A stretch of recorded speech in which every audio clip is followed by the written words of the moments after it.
decoding the India-Pakistan tensions. The Ministry of Home Affairs on Monday evening asked several states to conduct mock drills on May 7th, that's today, amidst rising tension with Pakistan in the wake of the Pahalgam terrorist attacks of April 22nd. The drills would include air raid warning sirens, crash blackout measures, and training civilians to protect themselves in the event of an attack, among other things, and they would be organized across 244 categorized civil defense districts in the country. To get a sense on how India is approaching this situation currently and also to understand what would drive India's response going forward, I reached out to Indrani Bagchi, CEO of Foreign Affairs and Leadership think tank Ananta Aspen, also columnist with the Times of India. And I began by asking her how she was reading things now, but also to give us a sense on how India has responded to such threats and actions in the past. I'd say from the past 25 years, there used to be terror attacks, and we've seen some really brutal, horrific ones. The response used to be more in the diplomatic sphere, because in isolating Pakistan, condemning them publicly, closing down the dialogue process, we've gone through that. In 2002, we even had Operation Parakram, which was basically lined up the Indian army along the border. This was after the parliament attack on 13th of December 2001. Operation Parakram, which was the sort of forward deployed Indian army, that sort of closed down, shall we say. People retreated after about 7-8 months. But then 4 years later, we saw a series of terror attacks all the way until 2008 Mumbai attacks. Again, the response was mainly diplomatic. There was no military response in that sense. Move forward to 2015, 2016, the Pathankot attack, and then the Uri. For the first time, India turned its response into a military response. So there was a military response to the Uri attack in 2016, where Indian soldiers actually went across the line of control, demolished some of the camps. Cut to 2019, after Pulwama, we had the Balakot strike. More or less, been a ceasefire since 21. So we've been reasonably sort of, shall we say, unused to a military attack. That's been the trajectory of the thing so far. But the evolution has been from a diplomatic to a military response. This time, I think we are again looking at a military response.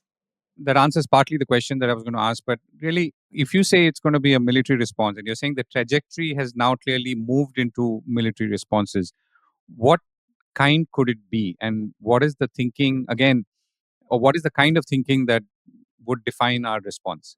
See, couple of things. One is they've taken all the non-kinetic responses.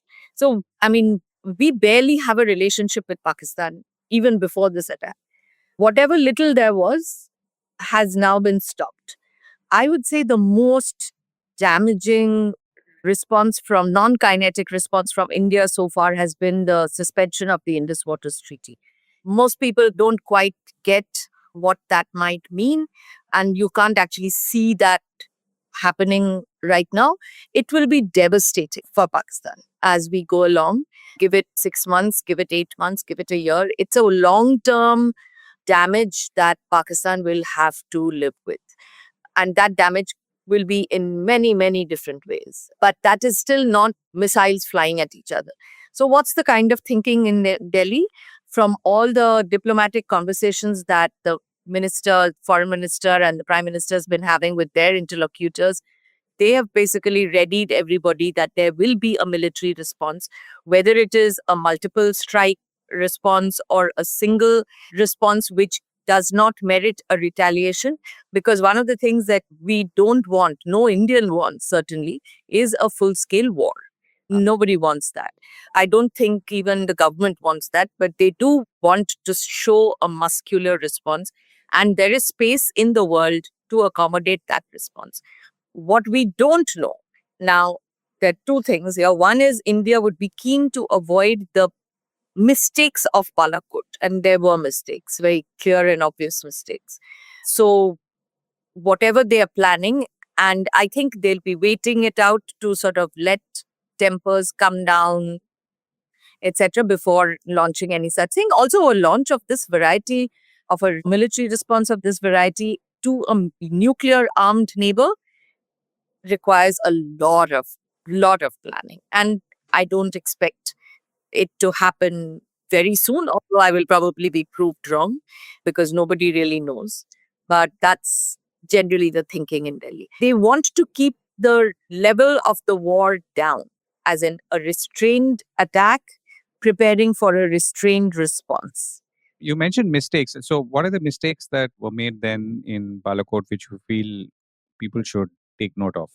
It was literally India's word versus their word. India basically said, yeah, we've killed 180, 200 people. Pakistan said nobody has been killed. Now, we had nothing to show that people had been killed. That onus of display of the damage. I mean, you can see what Netanyahu is doing in Gaza. It's all filmed. It's all on real time. That's reality TV. That wasn't there. Then we had this dogfight with the Pakistanis. We had ancient aircraft. We had a dogfight. Abhinandan fell on the other side. We shot down our own chopper on this side. There was some neatness that was lacking. Now, to the question that really listeners and viewers, I guess, want to know, how should businesses and markets be looking at this phase? And how long could it last? And is there an outcome that one would know of or could project or predict? I don't think we are at a stage where all bets are off. I don't think we are at that stage. I'm pretty certain this government does not want to lose some of the economic momentum that India has. So they would be calibrating their response to ensure that damage, if any, to the economy is minimized. So I don't see any panic kind of activity among investors yet. Although tomorrow there is this security drill, I'm not sure how that will be received by everybody. But I think everybody is in a wait and watch mode. Indrani, thank you so much for joining me.